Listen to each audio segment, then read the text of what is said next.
Okay, I'm hoping you guys were able to watch the fight this weekend. The first two rounds were really good because Mosley actually kind of came out swinging. He made me believe he kind of had a chance for the rest of the way. And he did something I've never seen happen to Floyd Mayweather before. He caught him in the chin, he made those knees buckle, and Mayweather was holding on for dear life to not hit the mat for the first time in his career. That kind of tells me something. Maybe he is not really looking forward to fighting Manny Pacquiao because that looked to me like he has to be such a good defender because he doesn't have a strong chin. But that's the thing. You can't really get to him. I mean, Mosley got to him in the first two rounds. Mayweather, being the boxing magician that he is, he couldn't get to him after that. After that, it either seemed that Mosley either tapped out or he was just so exhausted from those first two rounds that he had nothing left.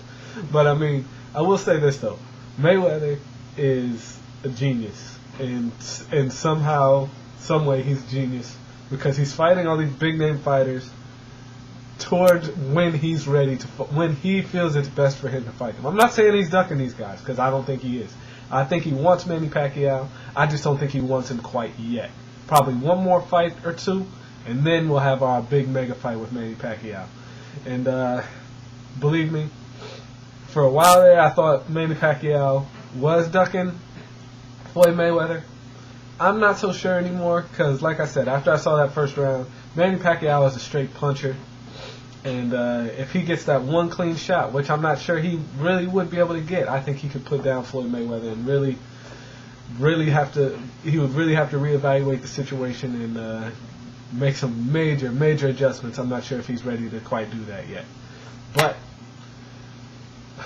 all that aside, that fight was something I wasn't really kind of expecting from Floyd Mayweather because having watched Floyd Mayweather's past 3 or 4 fights, and not so much the early ones because he was a great boxer, but he wasn't really one of those ones everybody was really talking about until after he fought someone like De La Hoya and he just manhandled him. He is a strictly boring fighter. He is a defensive guy. He's almost like a smaller Winky Wright, where it's tough to penetrate his defense. He completely flipped the script on Mosley, and I think that kind of threw him off later in the rounds because Mayweather was landing jab straight all night, and Mosley just looked like he had no idea what was going on. Not to say that the age had nothing to do with it, because I don't think it did. I don't think they game planned for something like what Mayweather did. He was landing hard, strong punches, which he never does. In any of his previous fights, if y'all ever watched him, he is sit back. He's a counter puncher. He's never one to really take the aggressor role, and he did that on Saturday night. And if he tried to do that with Manny Pacquiao, I don't think he's quite good enough to beat him at this point. But if he takes that defensive approach and he fights Manny Pacquiao, I think he beats him on points. He doesn't knock him out, but he beats him on points. But guys, I doubt that they're ever going to see what I'm saying. But I know boxing fans, sports fans anywhere, want to see this fight. People who don't even watch boxing keep ask me about, so what's the deal with Pacquiao and Mayweather? What's the deal with Pacquiao and Mayweather? I was like, well, one doesn't want to do needles. One wants to follow the rules the way they are. The other wants to do the Olympic style testing. Look, I can see both sides of it, but damn it, there's so much shit going on right now. A lot of people don't have very much to look forward to. Make this happen, guys. I mean, this will be the biggest fight since probably Lennox Lewis and Mike Tyson. Maybe even bigger than that. I mean, we're talking about a $30 million payout for the loser of this fight. Make this happen. This is something that boxing needs to rejuvenate its sport because it's losing out to the UFC.